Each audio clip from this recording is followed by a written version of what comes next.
The hangar was silent, too silent for a U.S. Air Force base that usually roared with the thunder of jets. Under the bright floodlights stood an F-22 Raptor, wings glinting like steel angels, but its heart was dead.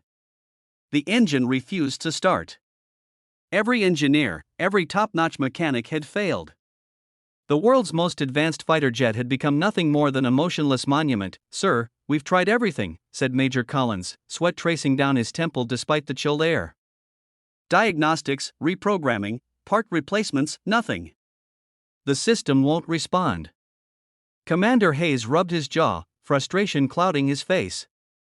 Tomorrow, that jet was supposed to lead a major demonstration before foreign allies. Billions in funding and the Air Force's reputation rested on that single flight. Then, someone in the corner muttered, "There's one man who used to handle these engines like nobody else. Retired years ago. Single dad, name's Jack Mercer." The commander froze. He'd heard that name before. A Jack Mercer, the mechanic who could hear engines the way musicians hear music. The man who used to listen, tilt his head, smile, and say, "It's not the part, it's the soul. She's just scared to fly." But Jack had left the Air Force years ago after losing his wife in a car accident. Since then, he'd raised his young daughter, Lily, alone quietly, far from the roaring skies he once loved. Still, with the clock ticking, Commander Hayes picked up the phone. When Jack arrived the next morning, he looked ordinary. His worn boots echoed across the hangar floor. A grease-stained jacket hung loose over his shoulders, his eyes tired but calm. Engineers watched him skeptically. "This is the guy," one whispered, "he's been out for years. What can he do that we haven't?" Another scoffed. Jack ignored them. He walked straight up to the Raptor, rested his palm gently on the cold titanium, and whispered, "You've still got fight in you, don't you?" The commander stepped closer. "Jack, we've tried every diagnostic protocol. It's not responding." Jack smiled faintly. "Then stop thinking like a computer. These birds don't fly for numbers. They fly for people." He climbed into the cockpit. For a long moment, he just listened. The clicks, the silence, the faint hum of circuits trying to live again. Then, he climbed down, grabbed a toolbox, and said quietly, "Your problem isn't mechanical. It's in the calibration loop." Someone forced an update that scrambled the old frequency match.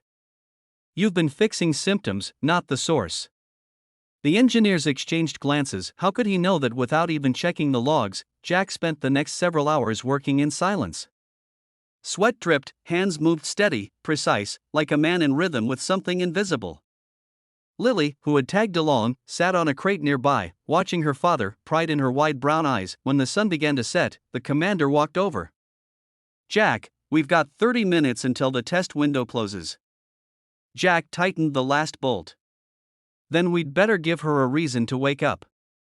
He climbed back into the cockpit, fingers brushing across the control panel as if greeting an old friend. "All right, sweetheart," he whispered to the Raptor, "let's show them what you're made of."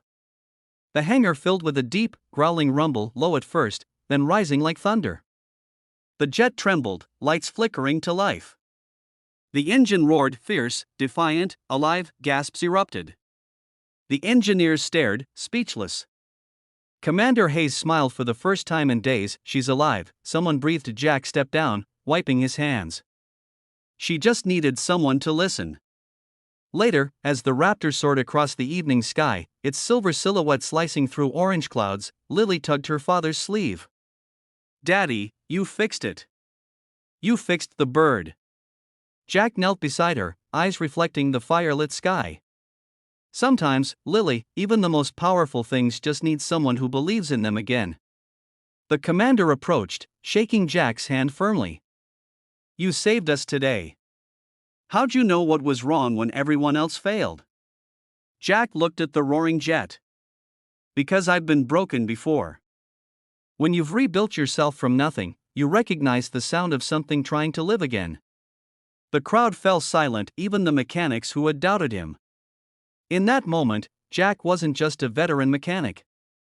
He was a father, a fighter, and a reminder that experience, heart, and pain could repair what technology couldn't. As he and Lily walked away from the hangar, the commander called after him, "Jack, the Air Force could use a man like you again." Jack turned, smiling faintly. "I already have the most important job, sir, being her dad."